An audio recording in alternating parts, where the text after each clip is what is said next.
Hi, my name's Marietta Mehanni, and I'm going to talk a little bit about using the noodle in the pool.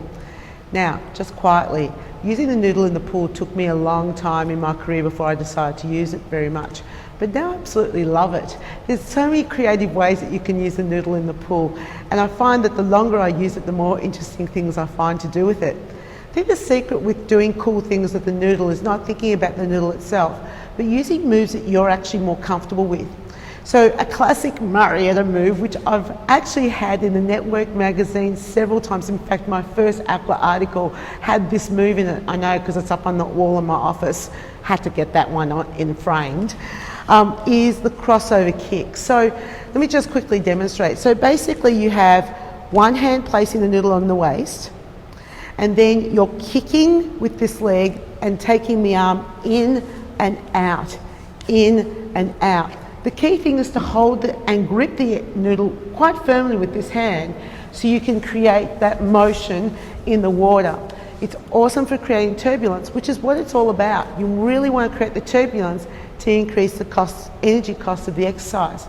Now another one, and I've just been playing around with positions because we usually hold the noodle in the hands. But this one I wanted to play around with, actually where I could position the noodle in other places. Now, yeah, I know what you might be thinking, but it's not that.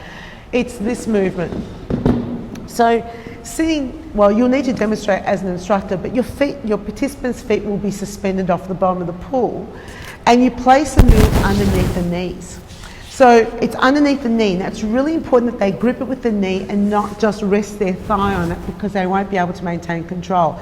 So gripping with the knee, which is a really nice exercise because you have to engage not only the quadriceps but also the hamstrings.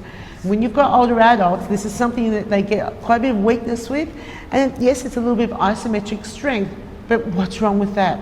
So now, holding the ends of the noodle, you actually lift the other leg up, and the focus is on swinging that leg back and forth through the water. And then, once your clients learn how to do that, you swing the noodle back and forth over the leg. Now, what's really, really interesting is what happens here between the ears, because that muscle has to work too. Because when they focus on all the bits and pieces, they find it quite mentally challenging, and that's what it's all about. They come to your aqua classes on a regular basis. You want to be providing them with options that make it interesting and that they don't get straight away. But particularly for older adults, they really need to be using this. But this position can quite very nicely move to any position where the noodle is between the legs. Now let's face it, that's a popular place to be. We always, everyone wants to put the noodle between the legs. So don't ask me why, but they do it. And then you can transfer it over to the other side quite simply when you're in the water and then moving the other leg. So great transitional move from one side to the other. So thinking about where you can place the noodle underneath the knees is a really good one. So give it a go, and I hope you have some fun with the moves I've shown you today.